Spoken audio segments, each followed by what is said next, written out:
Labas rytas. Nusprendžiau pro retą paskaityti jums mano knygos ištraukas. Gaunu daug klausimų, apie ką yra knyga. Ir man natūraliausias atsakymas yra, kad ji yra apie gyvenimą. Bet tai sako viską ir nieko tuo pačiu metu. Knygoje yra visko tikrai daug. Sakyčiau, kad knyga yra apie žmogų. Apie žmogų, kuris gyvena savo gyvenime. Ir tame gyvenime turi santykius, turi vaikų, turi šeimą, turi darbą, turi hobius, turi vyrą arba žmoną, turi tėvus, turi save. Tuo pačiu tame gyvenime jam daug ko trūksta. Trūksta kartais supratimo, kartais jausmo, kad jis yra pamatytas ir išgirstas, kartais meilės, kartais per daug bejėgystės, per daug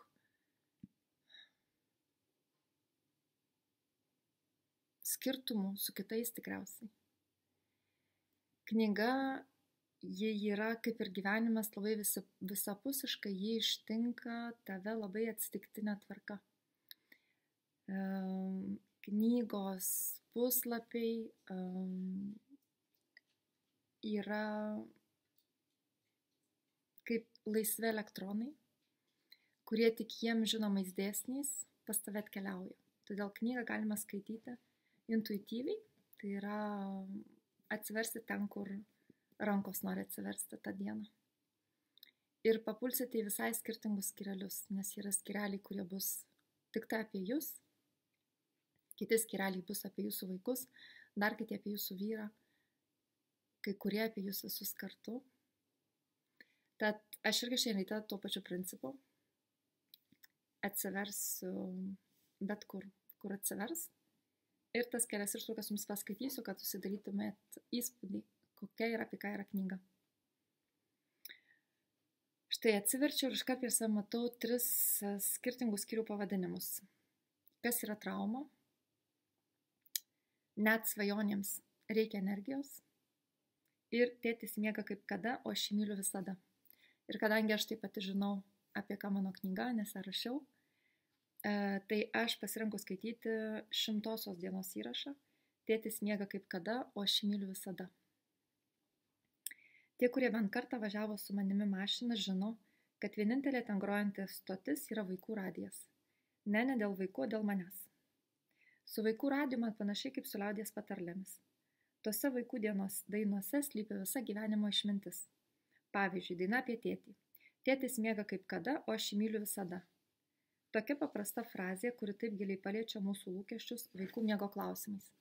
Nerimą, kai vaikai dar neužmiega savarankiškai.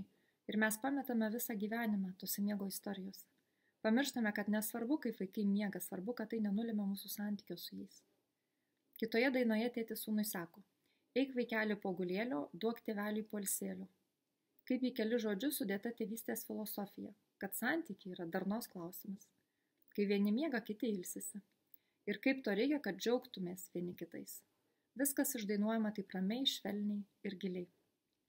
Ir dar viena diena, kurioje meškučiai klausia: pasakyk, kurį tu iš mūsų myli labiausiai, kuris yra pats nuostabiausias.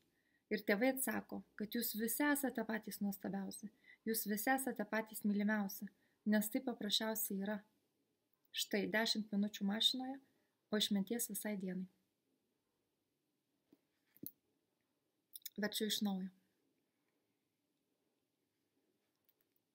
Vėl atsiverčia 3 skyriai. Būti savimi, kai rytas prasideda ne pagal planą, jį kvėpuoja ir to pakanka. Galbūt būti savimi ir toks gražus skaičius, tai yra 222 diena. Manau, kad visi patarimai, kaip kurti ryšį su savimi, kaip rūpinti savimi ir kaip save mylėti, iš tikrųjų tik nutolina mus nuo to, ko siekiame. Pati formuluotė yra klaidinanti.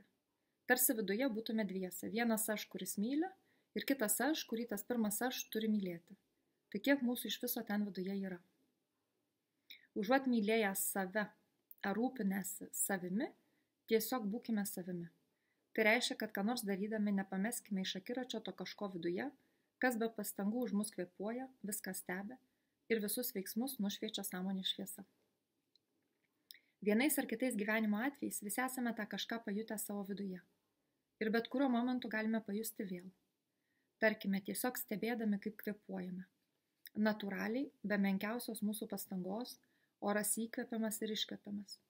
Tada pajusime, kad mūsų įkūnija ne tai, kas mums patinka ar ne. Ne ką mes mėgstame daryti, o ko ne. Mūsų įkūnija tas kažkas viduje, tai jis pastebi momentus, kai mes laimingi, kai pykstame ar verkiame. Kažkas nuolat mato ir stebi. Tas kažkas yra sąmonė. Sąmonė esame mes. Ir dar vienas skyrius. Tadam. Ir vėl 3 susitikimai. Be aš nebūtų mes, sielų susitikimai, savęs pažinimo stebuklas. Gal savęs pažinimo stebuklas, nes jis yra 111 puslapyje. Dažnas mūsų einame savęs pažinimo keliu ir nešamės už antie rykštelę. Su ja vanojame visą tai, ką savyje randame negero, netinkamo ir negražaus. Turime vienintelį tikslą – save pakeisti, pataisyti, pagerinti ir išvalyti. Pamirštame, kad mūsų kelias ir kryptis vadinasi savęs pažinimo kelionė. Ne taisymo, ne valymo, ne gerinimo, o pažinimo. Ką reiškia pažinti save? Iš ko susideda aš? Manęs nėra be kitų, vadinasi tai, su kuo sąveikauju gyvenime, mane formuoja, daro įtaką, prisiliečia, apkabina, nustebina, džiugina, liūdina, piktina. Lengviausia save pažinti santykiuose su kitais ir pačiu savimi. Kaip dažnai pastebiu, kad įkvėptas oras vėsesnis už tą, kurį iškvėpiu. Ar mėgstu apkabinti kitus? Ar apsuptas kitų žmonių ir jų poreikių jaučiu, ko reikia man pačiam? Ar girdžiu kitus, kai mūsų nuomonės nesutampa? Kaip dažnai noriu keisti save arba aplinkinius? Ar iškeičiu užantyje nešiojamą rykštelę į savęs apkabinimą, meditaciją, eilėraštį ar asą ant basų kojų? Ar žaviuosi vėjo gebėjimų pūsti? Ar dėkoju už saulės spindulį ant veido? Ar supratęs, kad teisiu ir kritikuoju, atleidžiu savo? Ar pykstu ant savęs, kai neišeina būti taip, kaip noriu? Ar nusišypsau savo pastebėjęs, kad vis dar noriu save keisti? Kaip dažnai prisimenu, kad šis momentas galbūt paskutinis? Kaip dažnai padėkoju savo už drąsą gyventi, pažinti, mylėti, kai neišeina? 13 kipša už ūsų tampančių klausimų. O kokie atsakymai? Jeigu tai būtų testas, į kiek klausimų atsakytumėte taip? Štai, šiandienai tiek. Mano knyga jau internetinėje Tyto Albos svetainėje. Fizinėse parduotuvėse jinai pasirodys po knygų mugės, kuri bus vasario 28 dieną, į kurią kviečiu užsukti 13 valandą, pasiklausyti manęs kalbančios apie knygą ir jos rašymų procesą. Ir po to bus galima knygą įsigyti su mano autografu. Tokių trumpų paskaitimų įrašų padarysiu daugiau. Šiandien buvo pirmas, tikiuosi, kad patiks ir padės labiau įsivaizduoti, apie ką yra knyga.